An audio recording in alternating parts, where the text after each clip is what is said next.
Coucou tout le monde! Après la désertion du Conseil des droits de l'homme par les États-Unis à l'ONU, Moscou nous avertit de l'offensive britannique à l'OEAC qui menace la sécurité mondiale.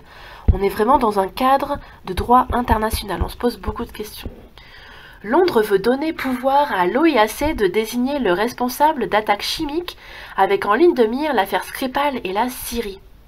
La Russie s'inquiète d'un dévoiement de l'organisation qui menacerait les fondements de l'Organisation des Nations Unies. Après le fiasco pour la diplomatie britannique de l'affaire Skripal, Londres veut-il remplacer une polémique par une autre et détourner ainsi l'attention du public?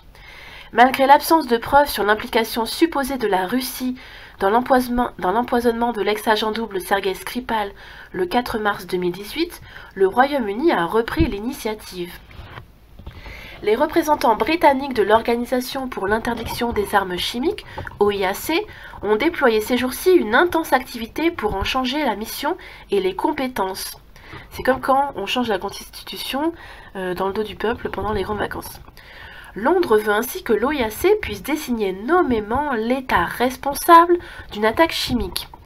Donc d'après eux, ça ne peut pas être des mercenaires ou des organisations non gouvernementales, ça ne peut être qu'un État ciblé, un État coupable de tout qui serait possiblement sanctionnable au niveau international. Ce 27 juin, la proposition de résolution a été acceptée à 82 voix contre 24. À l'initiative du Royaume-Uni, l'OIAC s'est réunie du 26 au 28 juin pour étudier la demande. Signe de l'importance de la manœuvre pour la diplomatie britannique, c'est le ministre des Affaires étrangères Boris Johnson qui a pris la tête de la délégation. Alors Boris Johnson, il n'est pas très fort en diplomatie, donc mêlant à la fois l'attaque chimique supposée du 7 avril 2018 dans la Ghouta en Syrie et l'empoisonnement de Sergei Skripal, Boris Johnson avait déjà présenté le 13 juin dernier le projet britannique de réforme de l'OIAC. Je cite: « Nous proposons que l'OIAC commence à attribuer la responsabilité des attaques chimiques en Syrie », a-t-il tweeté. Étant donné que le Royaume-Uni tient le gouvernement de Damas pour responsable, entre autres, de la supposée attaque chimique du 7 avril, l'intention de Londres ne laisse guère de place au doute. Faisant en outre d'une pierre deux coups, Boris Johnson a également présenté à cette occasion la nature chimique de l'incident de la Ghouta comme une évidence. Avec son expertise technique avérée en matière d'armes chimiques, l'OIAC est le bon organe pour étudier qui est derrière une attaque, a-t-il encore argumenté. Réagissant à l'initiative britannique, Moscou a dénoncé pour sa part un détournement du rôle de l'OIAC et refusé le 26 juin dernier de voter par consensus le projet de résolution.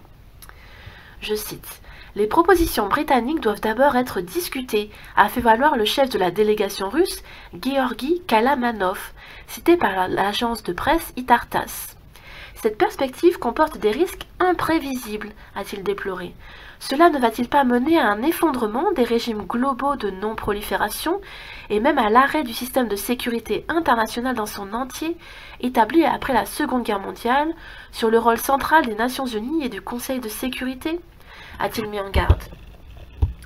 L'institution a été créée en 1997 pour œuvrer, comme son nom l'indique, à l'interdiction des armes chimiques dans le monde et fournir des moyens logistiques et scientifiques aux États membres.